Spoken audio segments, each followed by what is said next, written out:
शिंदे शिवसेनेला आहे. काही अधिकृत ठाकरे बंधू आणि एनसीपीची जागा वाटपाची घोषणा होणार आहे. आतापर्यंत मुंबईत शिवसेना भाजपला जागा देते. शिवसेना काय पाळी आली आहे की स्वतःला शिवसेना म्हणजे अमित शहाची शिवसेना म्हणून घेणाऱ्यांना भारतीय जनता पक्षाच्या दारात जागा मागायला उभं राहावं लागतं आणि त्यांनी दिलेल्या फेकलेल्या जागांवर त्यांना निवडणूक लढवायची. ही यांची शिवसेना. यापूर्वी 60 वर्षाच्या इतिहासामध्ये शिवसेना कधी कोणाच्या दारात जाऊन उभी राहिली नाही मुंबईत. पण एकनाथ शिंदे यांचा गट जे स्वतःला शिवसेना वगैरे म्हणून घेतात ते युती व्हावी म्हणून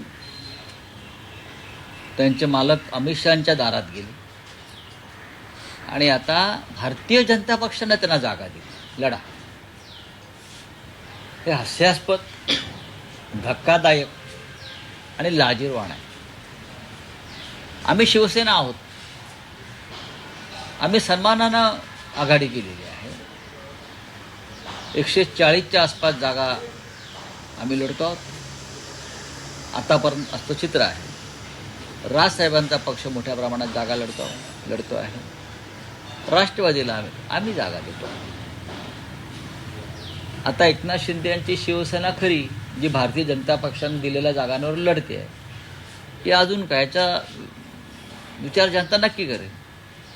पण मला खूप आश्चर्य वाटलं की आणि मला वाईटही वाटलं की शिवसेना म्हणून मिरवणारे लोक भारतीय जनता पक्षानं फेकलेल्या जागांवर लढतायत.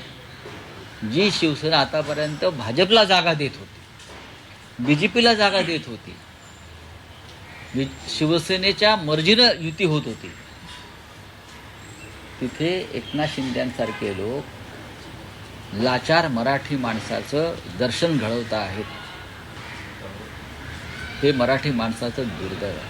नाही पण राऊतसाहेब, आतापर्यंत असं बघितलं की 2017ची जर आपण आकडेवारी बघितली तर 84 जागा त्यावेळेस शिवसेना जिंकली होती आणि 82 जागा भाजप जिंकली होती. शिवसेना शिंदे शिवसेनेची अपेक्षा होती की साधारण 100च्या वर 100+ जागा मिळाव्यात म्हणजे स्वतःच्या हिमतीवर नाही, त्यांनी द्याव्यात. म्हणजे त्यांनी मागणी केली, आम्हाला द्या, असं द्या, आम्हाला द्या. नाही पण त्या 100+ जागांची ही मागणी भाजपनं पूर्ण केली नाही. 90 जागांवर शिंदे शिवसेनेला समाधान मानावं लागलं. एक लक्षात घ्या, जेव्हा तुम्ही 2017ची गोष्ट करताय तेव्हाही भारतीय जनता पक्षाची जी काही भूमिका होती ती फेटाळून आम्ही स्वतंत्रपणे लढलो. याला स्वाभिमान म्हणतात. जेव्हा भारतीय जनता पक्षाने अशा प्रकारच्या भूमिका घेतल्या आढळतट्टूपणाच्या, तेव्हा शिवसेना स्वाभिमानानं बाजूला होऊन स्वतःच्या बळावर लढली, पण लाचारी पत्करली नाही. जेव्हा दिलेला शब्द भाजपनं पाळला नाही आणि पाठीत खंजीर खुपसण्याचा प्रयत्न केला, तेव्हा आम्ही स्वतःहून बाजूला झालो स्वाभिमानानं आणि आम्ही आमचं राजकारण केलं. आम्ही ना दिल्लीत जाऊन बसलो अमित शहाच्या दारात किंवा मोदींच्या दारात गवतावर बसून सफेद पॅन्टीला गवत लावून आम्ही परत मुंबईत आलो नाही. आम्ही लढलो, जे काय असेल त्या ताकदीनं लढलो आणि महाराष्ट्राचा स्वाभिमान आम्ही कायम ठेवला. पण आता चित्र फार वेगळं दिसतं. ताबडतोब त्यांनी स्वतःला शिवसेना म्हणून घेणं बंद केलं पाहिजे. ही शिवसेना नाही आहे. उद्धव ठाकरे यांच्या नेतृत्वाखालची शिवसेना खरी आहे. पण राऊतसाहेब, ठाण्यामध्ये एकनाथ शिंदेंचा भाजपनं मान राखलेला दिसतो आहे. ठाण्यामध्ये सर्वाधिक जागा म्हणजे साधारण मी मुंबईच्या राजधानीची गोष्ट, महाराष्ट्राच्या राजधानीची गोष्ट करतो बरं का. मालेगावला काय झालं, अमुक काय झालं, मीरा भाईंदरला काय, त्याच्याशी मी नंतर बोलू.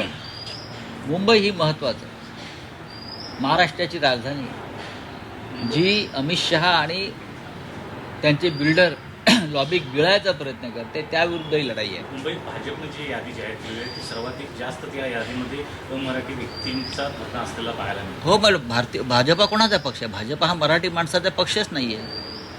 भाजप आणि महाराष्ट्राच्या अस्मितेचा, मुंबईच्या अस्मितेचा, मराठी स्वाभिमानाचा भारतीय जनता पक्षाचा काही मात्र संबंध नाही.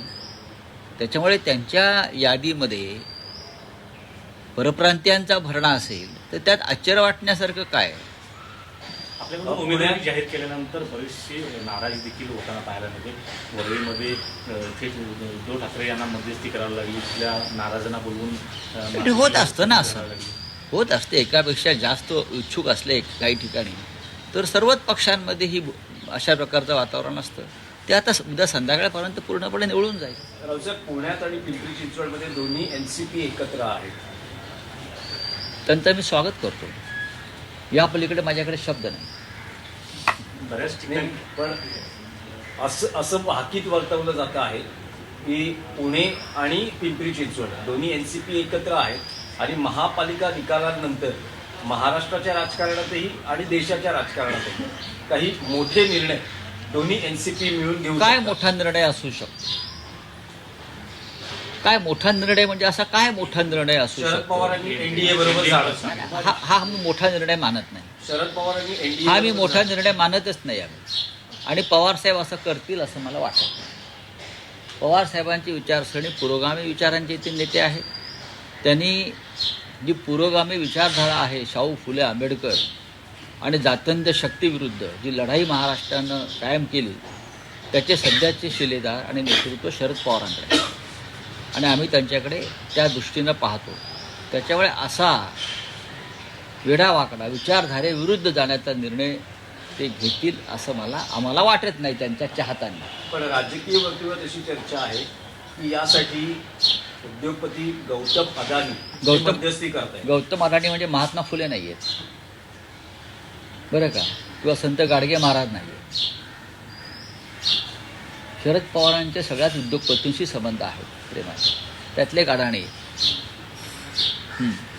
हो गया, चलो. हिंदी में जानना चाहिए, कल बीजेपी ने बीएमसी चुनाव को लेके शिवसेना का ऐलान किया, जिसमें 137 जगह पे बीजेपी चुनाव लड़ रही है, वही शिवसेना 90 जगह पे चुनाव लड़ रही है.